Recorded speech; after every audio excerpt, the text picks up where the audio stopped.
بسم اللہ الرحمن الرحیم۔ پروگرام دا رپورٹر میں صابر شاکر اور چودھری غلام حسین صاحب کی طرف سے السلام علیکم ناظرین۔ آج ہمارے پاس کچھ خبریں ہوں گی داخلی سیاست کے حوالے سے بھی، اور چین انڈیا اور چین پاکستان اور انڈیا نیپال اس حوالے سے بھی بہت اہم ڈیولپمنٹس ہیں، ان کو اگنور نہیں کیا جا سکتا، اور پاکستان کے حوالے سے بہت زیادہ امپورٹنٹ ہیں جو کچھ ہو رہا ہے۔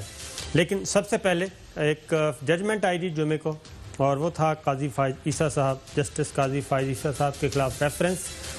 اس معاملے میں سپریم کورٹ کا 10 رکنی لارجر بینچ سن رہا تھا۔ اس میں آپ نے مختلف پوائنٹ آف ویو سنے ہوں گے، وہ تو آپ تک پہنچ گئے، اور ججمنٹ کے ابتدا میں مٹھائیاں تقسیم کی گئیں، اور پھر اس کے بعد سوشل میڈیا پہ ایک طوفان بدتمیزی برپا کیا گیا، اور وہ اس کے پیچھے کون تھا اور کیوں طوفان بدتمیزی برپا کی گئی؟ کیا ڈکٹیشن دی جا رہی تھی، اور ڈکٹیشن کے مطابق وہ چاہ رہے تھے کہ یہ فیصلہ آئے، اور جب وہ فیصلہ ان کی توقعات کے برعکس آیا اور بہت کیا کہنا چاہیے وائز ڈیسیشن تھا، لیکن اس کے بعد پھر سوشل میڈیا پہ ایک کمپین چلائی گئی، اور آئندہ بھی یہ کمپین نئے سرے سے چلائی جائے گی۔ بالکل جی، ہم پوری ذمہ داری کے ساتھ کہہ رہے ہیں کہ نئے سرے سے یہ کمپین چلائی جائے گی، اور پھر ایک دفعہ ہائی جیک کرنے کی کوشش کی جائے گی۔ اور سب سے پہلے چوہدری صاحب، اس معاملے میں آپ کیا کہیں گے؟ میں پھر آپ کو ذرا متعلقہ جو پارٹ ہے وہ پڑھ کے سناتا ہوں، جس کے بعد ایک طوفان برپا کیا گیا ہے سوشل میڈیا پہ اعلیٰ عدلیہ کے خلاف۔ پہلی بات تو یہ ہے صابر شاکر صاحب آفرین ہیں، 2 شخصوں سے میں بڑا پہلے بھی متاثر تھا، لیکن مزید میرے دل میں ان کی عزت و احترام بڑھ گیا۔ ایک تو فروغ نسیم، کہ وہ پوری ملک کی تمام باریں اس کے خلاف تھیں، ان کے خلاف تھیں، لیکن وہ ڈٹے رہے، جو انہوں نے موقف اپنا دینا تھا وہ دیا، اور جیسا ہاسٹائل ایٹماسفیئر نے انہوں نے کام کیا، میں سمجھتا ہوں بہت بڑی ہمت اور حوصلے کی بات ہے، ہیٹس آف ٹو۔ اسی طرح جب فیصلہ آ گیا جمعے کے دن دوپہر شام کو، تو اس کے بعد جو ماحول بنایا گیا تھا، تو صابر شاکر صاحب نے ساروں کی باتیں، انہوں نے کہا بھائی جان میں کہتا ہوں کہ یہ پاناما سے بھی بدتر صورتحال ہے، اور آپ لوگ جو ہے نا غلط، you are jumping to wrong conclusions. تو میں اسی طرح صابر شاکر صاحب کو بھی پورا کریڈٹ دوں گا کہ ان کا پہلے دن کہا کہ بھئی آپ ججمنٹ تو پہلے پڑھ لیں، جو شارٹ آرڈر آیا 11 پیروں پر مشتمل، پہلے پیرے پر کھڑے ہو، تو جو 9-10 نئے اگلے پیرے ہیں ان کا تو کچھ بتا دو، لیکن نہیں، اب روتے پھر رہے، ہمارے ساتھ یہ ہو گیا ہے، ظلم ہو گیا، ہم اس ظلم کا مقابلہ کریں گے۔ بھائی کس ظلم کا مقابلہ کرو گے؟ بھائی آپ کو صرف یہ کہا گیا ہے کہ جو آپ کے پاس کاغذات جن کا آپ نے عدالت میں کہا ہے وہ جا کے وہاں دے دیں متعلقہ فورم پر، اینڈ آف دی گیم۔ جی ہاں، if the F B R is satisfied کہ بھئی آپ نے واقعی صحیح طریقے سے پیسے تھے، صحیح پیسے صحیح طریقے سے صحیح چینل سے بھیج کے آپ نے جائیداد خریدی ہیں، اور آپ نے وقتاً فوقتاً ڈکلیئر کی ہوئی ہیں، تو اللہ اللہ سے خیر صلاح۔ اور اگر ایسا نہیں ہوا تو نہ بچے، نہ بیوی، نہ پھر ان کے جو سربراہ فیملی کے اس کے اثرات سے نہیں بچ سکتے۔ اور آج بھی میں یہی کہتا ہوں کہ بھئی پہلے آپ کو اخلاقی جواز یہ ہے، پہلے مجھے بتائیں کہ کبھی تاریخ میں ہوا ہے کہ 10 رکی بینچ بیٹھا اور ایک جج صاحب ان کے خلاف کیس سنا جا رہا ہے اور خود ہی آ جائیں؟ بالکل سر۔ اس میں چوہدری صاحب اس میں میں کہتا ہوں کہ سپریم کورٹ نے بہت وزڈم کا مظاہرہ کیا اور بہت برداشت کا مظاہرہ کیا 10 کے 10 رکنی بینچ نے، کیونکہ اس میں آؤٹ آف دا وے جا کے بہت زیادہ کوشش کی گئی کہ اس کو ایک خاص رنگ دیا جائے، لیکن جسٹس عمر عطا بندیال صاحب اس بینچ کے سربراہ تھے، اور دیگر تمام کے تمام جج صاحبان، جی ہم ان سب جج صاحبان کا احترام کرتے ہیں اور دل و جان سے کرتے ہیں کہ انہوں نے ہر پارٹی کو، ہر فریق کو ایگزاسٹ کیا، اور کسی فریق کے پاس یہ آرگومنٹ نہیں ہے کہنے کو، یہ اعتراض نہیں ہے کہ اسے سنا نہیں گیا۔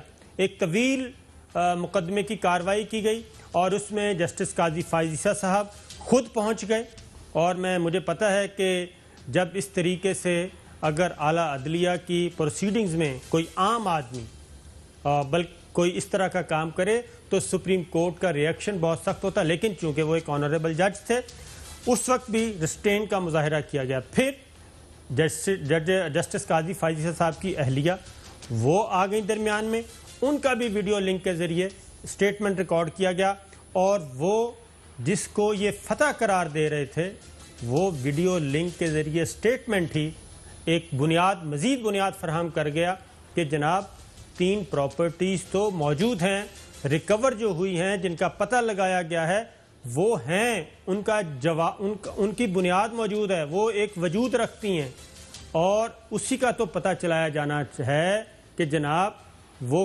کیسے آئیں، کس طرح آئیں اور کس طریقے سے آئیں۔ سپریم کورٹ نے یہ فیصلہ دیا، لیکن جب ججمنٹ آئی جناب چوہے صاحب، ایک تو میں آپ کو بہت شکریہ ادا کرتا ہوں کہ آپ نے مجھے تھوڑا داد مجھے دی ہے اور ایکنالج کیا ہے جی چوہے صاحب، بالکل وہ اس کی ریزن ہے کہ مجھے جب پہلے کہا گیا کہ اس پہ ریئیکشن دیں تو میں نے وہ پوری ججمنٹ کا انتظار کیا، کیونکہ میری اپنی ایک اندازہ تھا کہ آرٹیکل 209 موجود ہے، اس کو آپ کیسے اگنور کر سکتے ہیں۔ پھر یہ کہ جسٹس قاضی فائز عیسی صاحب کی اہلیہ ایک تسلیم کر چکی ہیں کہ یہ پراپرٹی ہے، جسٹس قاضی فائز عیسی صاحب خود تسلیم کر چکے ہیں۔ جی آپ سے میں پوچھتا ہوں صابر شاکر صاحب کہ جو سپریم جوڈیشل کونسل ہے، اگر یہ فتح کے جو شادیانی بجا رہے ہیں بینچوں کے سامنے جو پیش ہو رہے تھے مختلف باروں کے صدور اور سابق صدور، اور ان میں بڑے اچھے دوست بھی ہیں میرے، امان اللہ کنرانی، وہ پیش ہوتے ہیں، ہیونگ سیڈ دس، ہر ایک کا اپنا ویو ہے، تو میں یہ آپ سے کہتا ہوں کہ وہ جو سپریم جوڈیشل کونسل ہے کوئی خدا نہ خواستہ تھانہ نہیں ہے، بالکل صحیح بات، اس کے سربراہ چیف جسٹس آف پاکستان ہے، اور سینئر موسٹ 2 جج ہیں، اور سینئر 2 موسٹ جو ہائی کورٹس کے چیف جسٹس ہیں وہ ہیں اس کے ممبر۔ بالکل صحیح اگر اتنا بڑا فورم ہے اور اگر یہی آپ کے پاس ثبوت تھے تو وہی 2 منٹ ان کے سامنے پیش کر دیں۔ اتنی دیر ہماری اس آج کی رپورٹرز کا یعنی شو کو نہیں ہوا، اس سے بھی 2 منٹ میں کہاں بھی آپ یہ تو غلط کیس بنایا گیا، reference is thrown out, okay بالکل صحیح، آپ وہاں تو لے کے نہیں گئے۔ اس کا مطلب ہے آپ یعنی وکلاء کے کندھوں پر سوار ہو کے اور ایک ماحول پیدا کر کے کبھی آپ خود پیش ہو جائیں، کبھی کچھ ہو جائے، وہ موسٹ انفارچونیٹ، لیکن ججوں نے بہت زبردست فیصلہ کیا اور اس کو منطقی انجام تک جانا چاہیے۔ اور فروغ نسیم نے بالکل صحیح بات کی ہے ریکارڈ پر کہ بھئی اگر ان کے پاس ہے سارا یعنی ثبوت ہے کہ بھی ہم نے جائز پیسے سے جائز طریقے سے جائزہ سے خریدی ہے، تو اینڈ آف ہم تو انہوں نے کہا ہماری کوئی دشمنی نہیں ہے، بالکل صحیح بات، we will be very happy۔ ہاں اب ذرا سنیے کہ جب ججمنٹ آئی تو اس پہ فوری طور پہ جناب مٹھائیاں تقسیم کی گئیں۔ پھر ایک اور سوال بھی ہوتا ہے کہ یہ مٹھائی کے ڈبے ٹوکرے جو ہیں، مٹھائیاں مخالف فریق نو دیتی ہیں، جو مٹھائی کے ٹوکرے تھے وہ کیسے، کیا پہلے سے علم تھا کیا؟ جناب یہ مٹھائیاں ہیں، یہ مٹھائیاں تقسیم ہو رہی ہیں اور یہ کھلائی جا رہی ہیں، یہ مٹھائی کے ٹوکرے پہلے سے موجود تھے، اور سنا ہے کہ پاکستان بار کونسل اور سپریم کورٹ بار نے اس کا اہتمام کیا تھا اور یہ ٹوکرے لا کے رکھے ہوئے تھے، کیونکہ ان کو ایک بات کا تو 100% یقین تھا کہ میلاف آئی ڈی کی بنیاد پہ جو پہلا پیراگراف آیا اور جس کو صرف اسی کو فیصلہ سمجھ لیا گیا اور یہ تقسیم کیے گئے، وکٹری کے نشانات بنائے گئے، اور اس میں ہماری جو جرنلسٹ کمیونٹی ہے انہوں نے بھی مٹھائیاں کھائیں اور لڈو اور گلاب جامن کھا رہے تھے، تو اچھی بات ہے، ضرور اس میں کوئی شک نہیں ہے، کوئی شبہ نہیں ہے، انجوائے کرنا چاہیے۔ اور لیکن چوہے صاحب یہ تقسیم کھانے کے بعد ایک منیر ملک صاحب تھے جی، انہوں نے کسی قسم کا جی انہوں نے کوئی تبصرہ نہیں کیا، جسٹ منیر ملک صاحب نے، اور میرا خیال ہے کہ انہوں نے جو وربل آرڈر پڑھ کر سنایا گیا تھا اور اس کی کاپی ظاہر ہے بعد میں آنی تھی، انہوں نے پیراگراف 9 جو ہے وہ اچھی طرح سن لیا تھا، اس لیے انہوں نے کسی قسم کا کوئی رد عمل نہیں دیا۔ اس کے بعد جب یہ سب جشن منا کے جب ان کے پاس وہ پورے کا پورا شارٹ آرڈر سامنے آیا جس میں پیراگراف 9 تھا جناب، ایک تو میری برادری کے وکیل ہی بھاگ گئے ہیں، خیر وہ تو ہم سارے جی احترام ہیں۔ اب پیراگراف 9 جی، پیراگراف نمبر 1 ہے جس پہ مٹھائیاں تقسیم کی گئیں، وہ یہ تھا کہ ذیل میں جو کچھ بیان ہوا اس سے مشروط عدالت کا حکم ہے کہ 2019 کے ریفرنس نمبر 1 کی کوئی قانونی حیثیت نہیں اور اسے کالعدم قرار دیا جاتا ہے اور نتیجے میں درخواست گزار یعنی کہ جسٹس قاضی فائز عیسیٰ صاحب کے خلاف سپریم جوڈیشل کونسل میں زیر التوا کارروائی اور انہیں 17 جولائی 2019 کو جاری کردہ شو کاز نوٹس کو بھی ختم کیا جاتا ہے۔ یہ تھا پیراگراف 1، مٹھائیوں کے ڈبے ٹوکرے کھلے، تو یہ میرٹ پر تو نہیں گئے نا؟ جی بالکل، میں آپ کو بتاتا ہوں چوہے صاحب، اگلا پیراگراف 9 سن لیں۔ اس میں انہوں نے جناب ایک واضح طور پہ آرڈر دیا، انہوں نے کہا کہ ٹھیک ہے جناب، یہ میل آف آئی ڈی ہے، گورنمنٹ کی میل آف آئی ڈی ظاہر ہو گئی۔ سپریم کورٹ نے بڑے وائزلی ایگزیکٹو کو یعنی کہ حکومت کو ایک سائٹ پہ رکھ دیا، ان کی طرف سے بھیجی گئی ریفرنس کو بھی سیٹ اسائڈ کر دیا۔ لیکن بات یہ ہے کہ جب تمام فریقین مان رہے ہیں کہ یہ مال مسروقہ برآمد ہوا ہے اور مال مسروقہ جو برآمد ہوا ہے اس کا منی ٹریل دینا ہے، وہ منی ٹریل کیا ہے؟ وہ اپنی جگہ پہ جو تنازع ہے وہ موجود تھا، اس پہ سپریم کورٹ آف پاکستان نے 7-3 کا یہ ججمنٹ آیا۔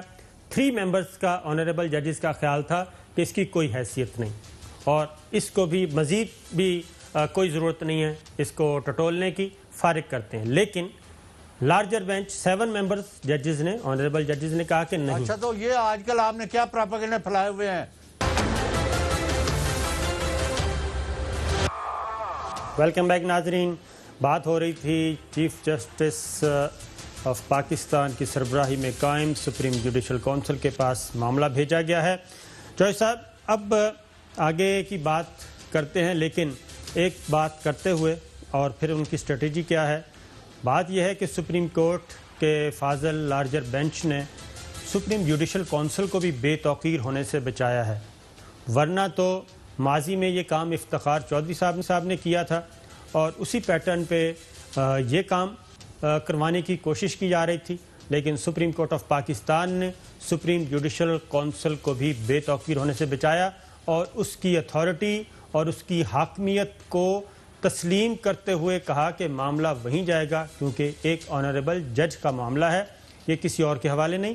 ایگزیکٹو کو نکال دیا گیا، حکومت کو نکال دیا گیا، اب اس کی سپرویژن براہ راست سپریم جوڈیشل کونسل کرے گی، رپورٹ واپس ادھر جائے گی۔ کل کو یہ الزام بھی عائد نہیں کیا جائے گا کہ یہ حکومت نے پھر انٹرفیئرنس کی ہے۔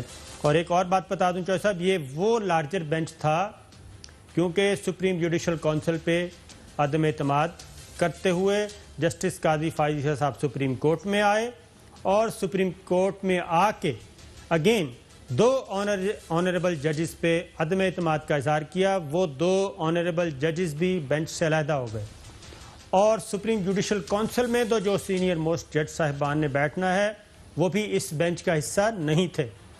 یہ وہ 10 جج صاحبان تھے آنریبل جس پہ جسٹس قاضی فائز عیسیٰ صاحب نے آنکھیں بند کر کے اعتماد کا اظہار کیا تھا، اور اگر وہ ایک ججمنٹ دیتے ہیں تو یہ نہیں ہو سکتا کہ آپ ان کا ایک پیراگراف تسلیم کر لیں اور بقیہ پیراگراف جو ہیں اس کے بارے میں آپ سوشل میڈیا پہ باقاعدہ طور پر ایک کمپین چلوائیں۔ جی صرف یعنی کتابی بحث کی بات کر رہا ہوں، آگے ہم نے چلنا ہے، بہت کچھ آپ کے پاس، صرف اس کا مجھے جواب دے دیں۔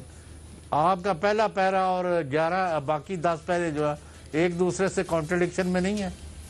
بالکل نہیں ہے سر، بالکل نہیں ہے۔ میں آپ کو بتا رہا ہوں کہ جو عدم اعتماد تھا گورنمنٹ پہ، کیونکہ میل آف آئی ڈی پہ تھی نا، ان کی ساری بحث میل آف آئی ڈی پہ تھی کہ یہ بدنیتی پر مبنی ہے، یہ جاسوسی کی گئی، وہ بھی نہیں انہوں نے مانا تو وہ نکال دیا، وہ صدارتی ریفرنس کو ایک سائڈ پہ اڑا کے رکھ دیا، گورنمنٹ کا عمل دخل ختم کر دیا، اور باقی نیچے آئیں تو نیچے آ کے انہوں نے جو آپ کہہ رہے ہیں کہ انہوں نے فیکٹس پر چلے گئے۔ جی ہاں بالکل، اور وہ فیصلہ کرے گی سپریم جوڈیشل کونسل اور ایف پی آر کی رپورٹ آنے کے بعد۔ ایف پی آر نے رپورٹ سبمٹ کرنی ہے وہاں پہ، اور یہ جو نوٹس جائیں گے وہ جسٹس قاضی فائز عیسیٰ صاحب کے ایڈریس پہ جائیں گے اور وہیں سے پھر سلسلہ آگے چلے گا۔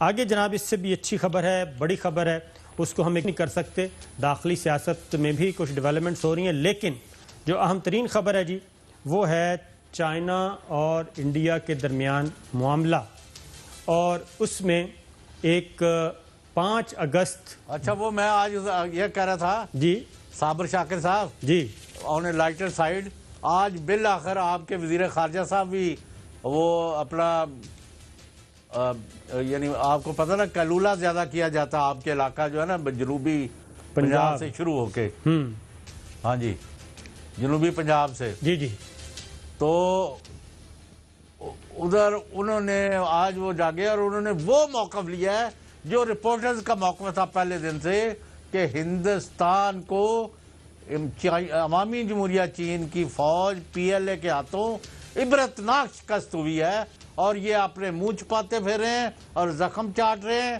اور اس کے جواز ڈھونڈتے پھر رہے ہیں کہ اس شکست کو ہم کس طرح کہیں گے. نہیں شکست تو نہیں ہے لیکن ہاں تھوڑے ہمارے بندے مر گئے ہیں.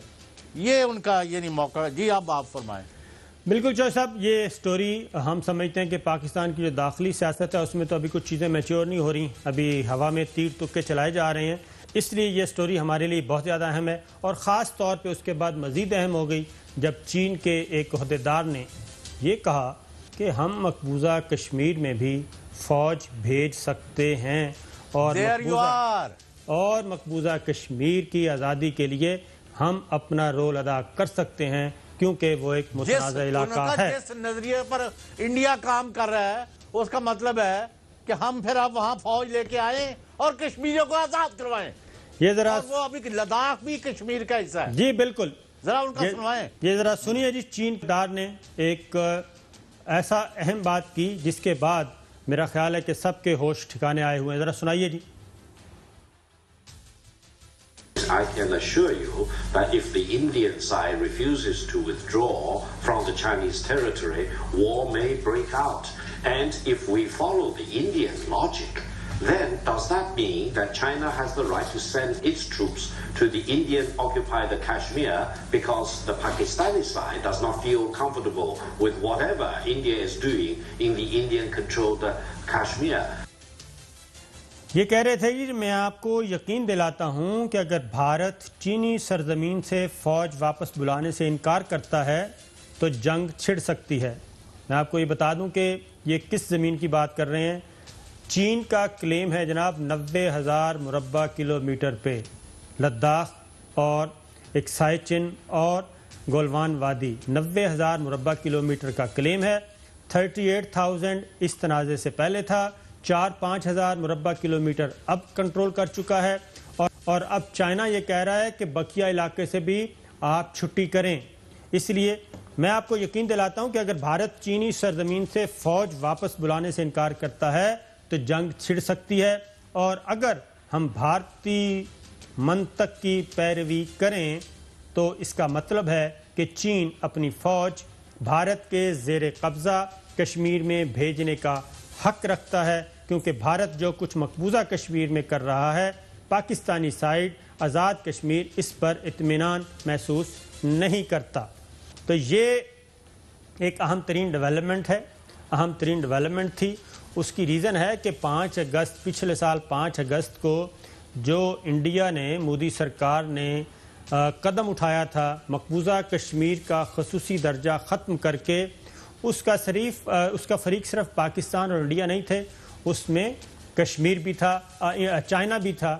اور چائنا کو انڈیا نے یہ کہہ کر للکارا تھا کہ جناب اس کا مطلب ہے کہ ہم اکسائی چین بھی واپس لیں گے اور جو چین کے پاس علاقے ہیں وہ بھی واپس لیں گے. جس کے بعد یہ تنازع شروع ہوا. اور شاہ صاحب نریندر مودی کو ذرا سنیے جی.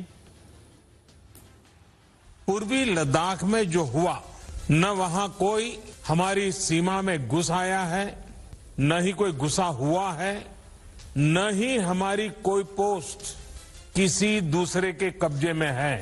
لداخ میں ہمارے 20 جانباز شہید ہوئے لیکن جنہوں نے بھارت ماتا کی طرف آنکھ اٹھا کر دیکھا تھا انہیں وہ سبق سکھا کر گئے ہیں. اس سے بڑا جھوٹ کوئی اور ہو نہیں سکتا کہ اتنے جھوٹ بولے نریندر مودی صاحب نے اپنے اس بیان میں. اور اس کے بعد میرا نہیں خیال کہ کوئی بھی ذی شعور انڈیا کا بچہ ہو جس نے نریندر مودی سے کوشچن نہیں کیا، اور اب تو جو بپن راوت ہیں chief of defence services India کے، ان کے نام ایک کھلا خط بھی آ چکا ہے، اور کھلے خط میں واضح طور پہ جو یہ پوچھا گیا ہے بپن راوت سے، وہ میں آپ کو بتا دیتا ہوں کہ جناب آخری میں 5-7 پیرے آپ کو اس کے پڑھ کے سناتا ہوں۔ وہ فرماتے ہیں کہ حکومت میں ایک طاقتور گاڈ فادر کی موجودگی جو آپ کے گاؤں سے ہے یقیناً آپ کے لیے خوشکن ہے، ایک ایسا گاڈ فادر جو دوسرے بہترین لوگوں کی جگہ پر آپ کو پروموٹ کرتا ہے۔ حکومت سے اتنے گہرے تعلقات کے ساتھ آپ ایک لمحے کے لیے اپنے دل پر ہاتھ رکھیں اور بتائیں کہ کیا آپ نے اپنی ذمہ داریوں کو پورا کیا؟ آپ فوجی بھائیوں کے لیے اٹھ کھڑے ہوئے؟ کیا آپ نے سیاسی فیصلوں پر عمل کر کے فوج کو نقصان نہیں پہنچایا؟ کیا آپ نے لداخ میں ہمارے فوجیوں کو ناکام نہیں بنایا؟ کیا اخلاقی طور پر آپ کو استعفیٰ نہیں دے دینا چاہیے؟ جب ہم اپنے فوجیوں کے ساتھ کھڑے ہیں تو جب وہ جنگ پر جائیں گے تو ہماری درخواست ہے کہ آپ یقینی بنائیں کہ ان کے ساتھ دھوکہ نہیں کیا جائے گا، انہیں غیر مسلح ہو کر جانے کا نہیں کہا جائے گا، اور نہ یہ کہا جائے گا کہ بھارت کے ہتھیار استعمال مت کرنا۔ ہم نہیں چاہتے کہ انہیں اس طرح ذبح کیا جائے جس طرح چینی فوج نے ذبح کیا۔ چوہدری صاحب، یہ عبرتناک شکست، اور اس کے بعد راہل گاندھی کا ٹویٹ آیا، یہ جو نریندر مودی کہہ رہے تھے، نریندر مودی کا جی نیا نام راہل گاندھی نے رکھا ہے، سرنڈر مودی کے نام سے ان کو یاد کیا جاتا ہے۔ اب انہوں نے واضح طور پر لکھا ہے جی کہ وزیر اعظم یہ بتائیں کہ where were our soldiers killed, where were they killed, یہ 2 سوال پوچھے ہیں اور بار بار پوچھے جا رہے ہیں کہ جناب اگر یہ چائنا کی جارحیت نہیں تھی تو یہ کیوں مارے گئے اور کہاں مارے گئے، اور اس کا جواب کس نے مارا، کیوں مارا، کیسے مارا، وہی بات ہے کہ جھمکے چوری کیسے ہوئے، یہ ہمیں بتایا جائے۔ تو یہ اس وقت چل رہا ہے، اور اس کے بعد راہل گاندھی کے ٹویٹ کے بعد ہی ایک اور اسد الدین اویسی جو ہیں وہ لوک سبھا کے ممبر ہیں انڈین پارلیمنٹ کے، وہ بھی کچھ بتا رہے ہیں، ذرا سنیے۔ اب چین پہاڑوں پر بیٹھا ہوا ہے، وہ جب چاہے جب ہم کو سیاچن گلیشیر پہ جانے سے روکے گا، کاراکورم پاس کے کمیونیکیشن کو ختم کرے گا، اور جواب ہی نہیں ہے۔ ہماری سرکار کے پاس کوئی جواب نہیں ہے۔ آخر سرکار اگر بدلہ لے گی تو کیا چین کو سکم کی زمین سے گالوان ویلی جو بھارت کا حصہ ہے، پانگ سان سو لیک جو بھارت کا حصہ ہے، آپ ہٹائیں گے نہیں ہٹائیں گے بتائیے ہم کو۔ چین گالوان میں بیٹھ کر اب بھارت کی فوج کے لیے بہت مشکل ہو جائے گا۔ Indian army access to Siachen glacier کو روکیں گے چینی، کاراکورم پاس کے کمیونیکیشن کو چین ختم کر سکتا ہے۔ آج بھی چین بیٹھا ہوا ہے، کیا چین سدھانشو جی بھارت کی زمین پر نہیں بیٹھا ہوا ہے؟ کیا چین بھارت کی سرزمین پر نہیں بیٹھا ہوا؟ تو جناب بالکل بیٹھا ہوا ہے چوہدری صاحب۔ نہ صرف بیٹھا ہوا ہے، وہ کہتے ہیں ہندوستان ہمارے علاقے میں قابض ہے، اپنی فوجیں باہر نکالیں، اور ہماری اطلاعات یہ ہے کہ آج بھی جو ان کے جرنیلوں کی سطح پر میٹنگ ہوئی ہے اس میں کوئی نتیجہ خیز بات چیت نہیں ہوئی۔ اور دوسرا، ابھی تو آپ وہاں وہ ایکسرسائز دکھائیں کہ پتہ چلتا ہے کہ پتہ نہیں کتنی شدت کی جنگ ہوئی ہے یا ہو رہی ہے، کہ انہوں نے اس کا جو نام رکھا ہوا ہے چکن نیک، یعنی مطلب وہ بڑی تنگ سی ایک راستہ ہے جو کچھ ہندوستانی ریاستوں کو جاتا ہے، چوزے کی گردن یہ دکھائیں ذرا۔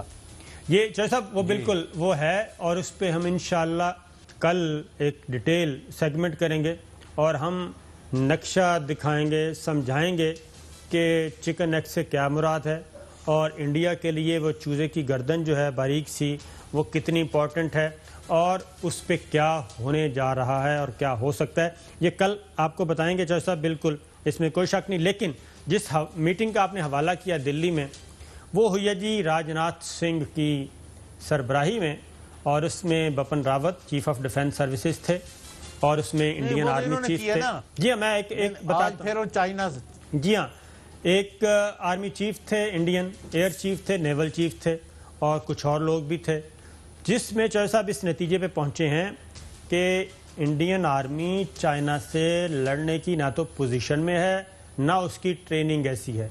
اس لیے مہربانی کر کے آپ منت اللہ کریں روس کا, اور وہ کوئی بیچ بچاؤ کا راستہ نکالیں. اور راج ناتھ جو وزیر دفاع ہیں, جو بہت سینہ تان کے مقبوضہ کشمیر میں نہتے کشمیریوں کو للکارتے ہیں اور ان پہ ظلم و ستم کرتے ہیں, وہ ماسکو پہنچ چکے ہیں اور وہاں پہ 2 باتیں کریں گے. نمبر 1 ایک تو 23 جون کو ہے ویڈیو کانفرنس ہے, اس کا بھی ابھی ڈیپینڈ کرتا ہے کہ چین کی شرائط مانی جاتی ہیں کہ نہیں, تب وہ ویڈیو کانفرنس ہوگی.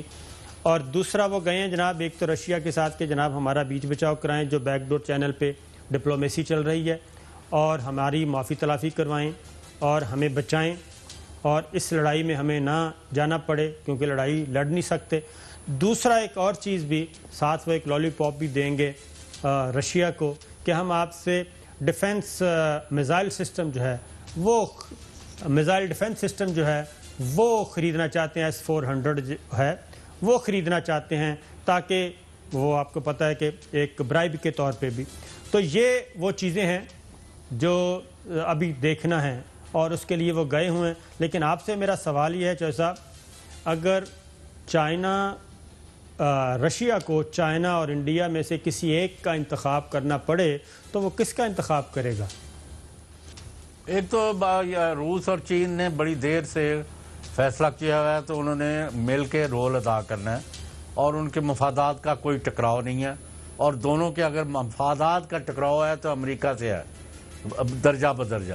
اور نمبر 2 ایک لوگوں کو بڑی اہم بات ہے جو نہیں سمجھ لگ رہی کہ عوامی جمہوریہ چین کو اس کے تمام ہمسائے جو ہیں اس پوزیشن میں نہیں ہے کہ شکست دے دیں. چین نے ایک پالیسی رکھی ہے پچھلے 50 سال کہ انہوں نے کسی جگہ جنگ میں الجھنا نہیں ہے, ورنہ تائیوان پر قبضہ کرنا ان کے لیے کیا مسئلہ ہے, کمبوڈیا کے ساتھ کوئی پنگا کر کے ان کو سبق سکھانا کیا مسئلہ ہے, ویتنام, ملائیشیا, تھائی لینڈ اور آگے آتے جائیں ہندوستان. لیکن اب جب کہ انہوں نے اکتوبر میں جب شی جن پنگ یا اس سے پہلے مجھے مہینہ دیکھ لے خود, ملامل کوئی جگہ ہے وہاں, جب انہوں نے کہا کہ چین اور یہ چاہتا ہے کہ ہندوستان پاکستان کے ساتھ کشمیر کا مسئلہ حل کرے, اگر حل نہ کیا گیا تو اس کے بہت برے نتائج نکلیں گے. پہلے وہ وارننگ دیتے ہیں, اس کے بعد وہ فزیکلی جسمانی طور پر جا کے سبق سکھاتے ہیں. اب انہوں نے جو اقدامات کیے ہیں کہ چین نے ہر قیمت پر جنگ نہیں کرنی, یہ پالیسی ترک کر دی ہے. اسی لیے ان کی ٹانگیں کانپ رہی ہیں مودی سرکار کی اور ان کی فوجیوں کی, ورنہ یہ اتنے دن تھے, مہینے سے ان کے کتنے 100 کلومیٹر رقبے پر وہ آ کے بیٹھے ہوئے ہیں اور ان کو بے عزت کر رہے ہیں. اور جو یہ نہتے کشمیریوں پر اور جو اپنی اقلیتوں پر مظالم کر رہے تھے, اور انہوں نے یہ بھی کہا شی جن پنگ نے اور چین نے کہ یہ جو 370 ہے اے جو کشمیر, اس سے جو تم نے کیا ہے اس کو ختم کرو, یہ متنازع ہے اور اس کا حل جو ہے تینوں فریق جو ہے مل کے کریں. یہ بڑی سیریس سچویشن ہے اور انڈیا کو پتہ ہے, اور ابھی تک ہندوستان کے ساتھ نہ امریکہ نہ روس اس معاملے میں کھڑا ہونے کے لیے کوئی تیار نہیں ہے. آپ ذرا دیکھتے جائیں, اور ابھی اور واقعات ہوں گے, اور وہ چکن نیک جو ہے نا اس کو لائٹلی نہ لیں.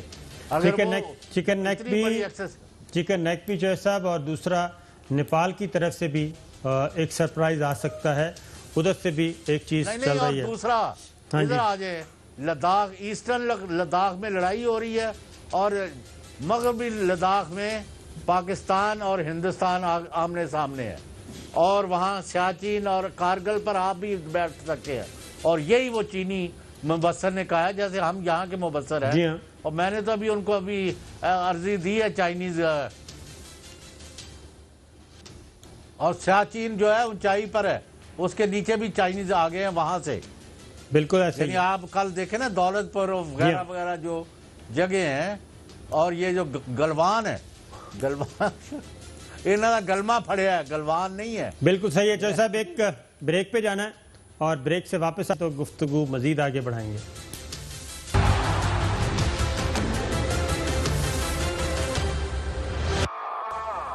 ویلکم بیک ناظرین۔ چین کے ہاتھوں تو انڈیا مار کھا ہی رہا ہے، اب اس کی متبادل اسٹریٹجی کیا ہے؟ لڑائی وہ لڑ نہیں سکتا، پاکستان سے بھی اس وقت جنگ صرف دھمکیاں دے سکتا ہے، شوشے چھوڑ سکتا ہے، لیکن لڑائی لڑنے کا مجھے نہیں لگتا کہ اس میں کوئی اتنی سخت یا ہمت ہے، اور خاص طور پہ جب چینی عہدیدار کا اور ایک مبصر کا بیان آنے کے بعد اب وہ کچھ اور کرنا چاہ رہا ہے، اور وہ بھی کچھ تو کلبھوشن یادیو نے ہمیں بتا دیا تھا اور کافی کچھ بتا دیا تھا کہ وہ کیا ان کے ارادے ہیں، ان کا نیٹ ورک کا مقصد کیا تھا۔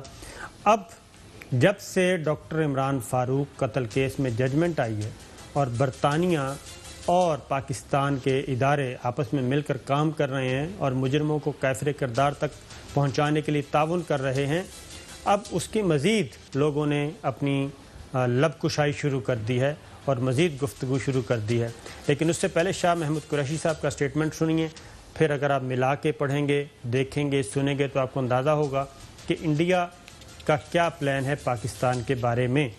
ذرا سنائیے جی شاہ محمود قریشی، وزیر خارجہ۔ کی سرکار بے پناہ دباؤ میں آ چکی ہے، وہ پاکستان کے دوسرے علاقوں میں جو ان کے سلیپر سیلز ہیں ان کو ایکٹیویٹ کر سکتے ہیں۔ کراچی میں بھی ایسے واقعات ہوئے ہیں، یہ وہ بتا چکے ہیں، اور اس میں کوئی شک نہیں جی وہ ایکٹیویٹ ہو چکے ہیں، اور بلوچستان میں ہوئے دہشت گردی کے واقعات، اور جو تازہ ترین ہوا پھر اس کے بعد کراچی میں، گھوٹکی میں، اور اب جو شمالی وزیرستان میں ہوا، اس میں ہمارے کیپٹن سبھی جو ہیں وہ شہید ہوئے، ایک ہمارے سپاہی شہید ہوئے۔ اور انڈیا کیا ماضی میں کرتا رہا اور کس طریقے سے برائب کرتا رہا، یہ ذرا سنیے۔ متحد قومی موومنٹ لندن کے ہیں جی اہم ترین رکن محمد انور، وہ کیا انکشاف کر رہے ہیں، ذرا سنیں۔ I'm born Pakistani.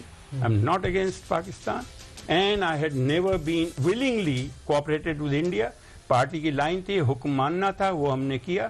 ہاں پیسے لاتے تھے، دے دیتے تھے۔ میرے پاس ندیم نصرت صاحب آئے اور انہوں نے کہا آپ کی ایک ملاقات ہے، آپ مل لیں۔ میں نے کہا کس سے؟ انہوں نے کہا کہ انڈین ڈپلومیٹ سے۔ میں نے کہا میں اکیلے تو نہیں ملوں گا، آپ بھی چلیں۔ بولے نہیں، وہ تو اکیلے ہی ملیں گے۔ یہ آپ نے سن لیا جی محمد انور صاحب کو، اور یہ اس کو میں کہوں گا کہ محمد انور صاحب وعدہ معاف گواہ بننے کے لیے تیار ہو گئے ہیں، اور انہوں نے پاکستان کی گورنمنٹ سے پیشکش کی ہے، گورنمنٹ آف پاکستان کو، کہ جناب وہ ان سے رابطہ کریں، وہ وعدہ معاف گواہ بننے کے لیے تیار ہیں، اور وہ تمام راز جو وہ جانتے ہیں وہ بتانے کے لیے تیار ہیں کہ کس طریقے سے الطاف حسین انڈیا کے ساتھ رابطے میں تھا، کس طریقے سے MQM انڈیا کے ساتھ رابطے میں تھی، کس طریقے سے وہ پیسے لیتے تھے، اسلحہ خریدتے تھے۔ ابھی تو انہوں نے بہت مختصر سی گفتگو کی ہے اور صرف یہ چیک کیا ہے کہ کیا گورنمنٹ آف پاکستان ان سے رابطہ کرتی ہے یا نہیں۔ تو چوہدری صاحب یہ تو مزید آگے جا کے انکشافات ہو سکتے ہیں، لیکن جتنے پاکستان کے غدار ہیں وہ تو ابھی آپ نے، اور تو آپ بڑے دکھا رہے ہیں۔ پاکستان کے بارے میں ہندوستان کا میڈیا یہ کہہ رہا ہے کہ پاکستان کی فوج کو ڈسکریڈٹ کرنے کے لیے، عوام کے اندر ان میں بے چینی پیدا کرنے کے لیے فوج کے خلاف پاکستان کے صحافتی محاذ پر بہت سارے لوگ ہمارے ساتھ ملے ہوئے ہیں، کوئی پاکستان کے اندر بیٹھے ہوئے ہیں اور کچھ بہت سارے باہر بیٹھے ہوئے ہیں، اور وہ ہماری مدد کر رہے ہیں اور ہمیں ان کو اور انکریج کرنا ہے۔ یہ تو حالت ہوئی ہے۔ تو وہ آپ کو سنوا دیں، پھر چلیں سنوائیں نا، وہ پھر ہم کل آپ کو بتائیں گے جی۔ وہ شارٹ بھی ہمارے پاس موجود ہے جس کا ذکر کر رہے ہیں چوہدری صاحب۔ تو چوہدری صاحب، اور دوسرا، ہاں جی، اور یہ بھی آپ کو میں کہہ رہا ہوں، اگر آپ دشمن اور اس کے گماشتوں اور اس کے ایجنٹوں اور ملک کے غداروں کے گلے میں رسا نہیں ڈالتے تو پھر وہ کل آپ کو وہ مطلب ہے وہ آپ سب کے گلے کھائیں گے۔ یہ میں آپ کو منع کر رہا ہوں۔ اور ان کو اگر انور نے کوئی باتیں کی، آپ کو پتہ ہے کہ کئی ملین پاؤنڈ کا ذکر آیا ہوا ہے کہ یہ جو را کے آدمیوں کے ذریعے مل کے، اس میں مسٹر انور جو ہے وہ شامل ہے ان میں۔ اگر آج انہوں نے یہ کہا ہے اور ان کا ضمیر جاگ پڑا ہے، اور وہ وہاں سے بات کر رہے ہیں، پاکستان میں نہیں ہے، لندن میں یہاں کوئی دباؤ ہے۔ چوہدری صاحب اس کی ریزن یہ ہے کہ یہ ساری چیزیں ثابت ہو چکی ہیں اور سرفراز مرچنٹ سے آئی تھنک مرچنٹ بھی آ کے سٹیٹمنٹ ریکارڈ کروا چکے ہیں اور برٹش پولیس کو ریکارڈ کروا چکے ہیں. وہ تو انٹیلیجنس ایجنسی ہے وہاں کی پریمیم اور پریمیئر جو انٹیلیجنس ایجنسی ہے وہ ایک راستے میں ذرا رکاوٹ بنی ہوئی ہے اور ایک انڈیا رکاوٹ بنا ہوا ہے کہ اگر ہم نے اپنے ان ٹولز کو ایک دفعہ قانون کے حوالے کر دیا تو آئندہ کے لیے ہمارے لیے کام کرنے کے لیے کوئی تیار نہیں ہوگا. تو محمد انور نے جو بات کی ہے وہ کافی خطرناک اور خوفناک. انہوں نے سیدھا سیدھا کہا جی میں وعدہ معاف گواہ بننے کے لیے تیار ہوں, مجھ سے رابطہ کریں. تو آگے بڑھتے ہیں جناب. ایک اور سٹوری ہے داخلی سیاست کے حوالے سے. اختر مینگل صاحب سے بہت سارے لوگوں نے بہت ساری امیدیں باندھ لی ہیں. بلاول بھٹو صاحب کیا توقع کر رہے ہیں, ذرا سنیے. اختر مینگل صاحب, جہاں تک اختر مینگل صاحب کی کوشچن ہے, میں سمجھتا ہوں کہ یہ پازیٹیو سٹیپ ہے. اور جہاں این ایف سی پہ حملہ ہوا ہے, 18th امینڈمنٹ پہ حملہ ہوا ہے, اب تو اختر مینگل صاحب کے لیے اس سو کالڈ حکومت کے ساتھ ایلائی ہونا اس کا کوئی جسٹیفیکیشن نہیں. اور امید کرتا ہوں کہ اختر مینگل صاحب اپنا فیصلہ پہ قائم رہے گا.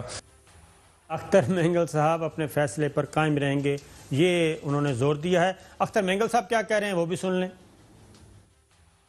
اگر آپ لوگوں نے یہ 6 نکاتوں پر عمل درآمد کر لیا تو میں کیا پورا بلوچستان پی ٹی آئی کا اتحادی نہیں, پی ٹی آئی میں شامل ہو جائے گی. جب وہ ان کو نہیں مان رہے اور باقی جو علائز میں ان کا نہیں, لیکن سننے میں آ رہا ہے ہر طرف جو ہے بے چینی دکھائی دی جا رہی ہے, لیکن کسی بھی علائز کی طرف سے ابھی تک آپ کو یہ بات سننے میں نہیں کہ وہ مطمئن ہیں. چودھری صاحب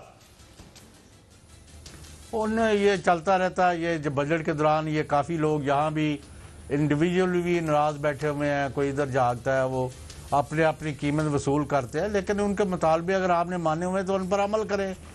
اور نمبر 2, فضل آپ اور بڑے لوگوں کے اپنے دکھاتے ہیں, فضل الرحمان کا دکھائے. چودھری صاحب وقت ہو گیا ہے ختم. انشاءاللہ کل پھر حاضر ہوں گے. گفتگو سلسلہ یہیں سے شروع کریں گے. ناظرین اجازت دیجیے, اللہ حافظ.